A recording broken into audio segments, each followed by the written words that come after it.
अस्सलाम वालेकुम and welcome back to our channel. दोस्तों, आज की हमारी ये वीडियो हमारे एक सब्सक्राइबर की रिक्वेस्ट पे मबनी है, जिन्होंने हमसे ये सवाल किया है कि हम बिना कंप्यूटर को ओपन किए और बिना किसी थर्ड पार्टी सॉफ्टवेयर का इस्तेमाल किए अपनी रैम की बस स्पीड का पता कैसे लगा सकते हैं। तो अगर आप भी उनकी तरह ये जानना चाहते हैं तो ये वीडियो आप ही के लिए है। तो विंडो के अंदर बिना किसी थर्ड पार्टी सॉफ्टवेयर का इस्तेमाल किए अपनी रैम की बस स्पीड का पता लगाने के लिए आप स्टार्ट बटन या टास्क बार पे राइट क्लिक करें और फिर टास्क मैनेजर पे क्लिक कर दें।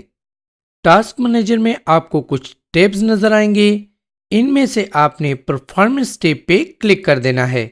अब यहाँ पे आपने साइड बार में से मेमोरी पे क्लिक कर देना है। इस जगह पे आपको आपकी रैम से मुतालिक सारी इंफॉर्मेशंस मिल जाएंगी कि आपके कंप्यूटर में कितने जीबी रैम इंस्टॉल्ड है, उसकी बस स्पीड क्या है और आपके कंप्यूटर में रैम की कितनी स्लॉट्स हैं और किस स्लॉट में कितने जीबी रैम लगी हुई है।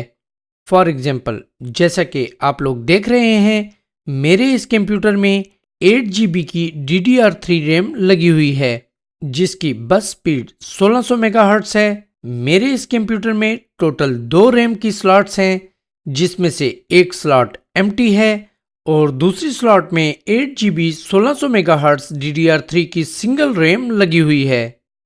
तो दोस्तों, अगर आपको हमारी ये वीडियो पसंद आई हो तो प्लीज इसको लाइक करें और दिल खोलकर अपने दोस्तों के साथ इसको शेयर करें ताकि दूसरों को भी फायदा पहुंच सके। और अगर आप पहली मर्तबा हमारा चैनल देख रहे हैं तो हमारे चैनल को सब्सक्राइब करके इस बेल आइकन को दबाना हरगिज ना भूलिएगा, क्योंकि हम अपने चैनल पर लेकर आते रहते हैं मोबाइल, कंप्यूटर और IT से रिलेटेड मजे की वीडियोस और हमेशा रखते हैं आपको अप टू डेट। अब तक के लिए इतना ही। वीडियो देखने और अपना कीमती टाइम देने का बेहद शुक्रिया। मिलते हैं अगली वीडियो में, तब तक के लिए अल्लाह हाफिज।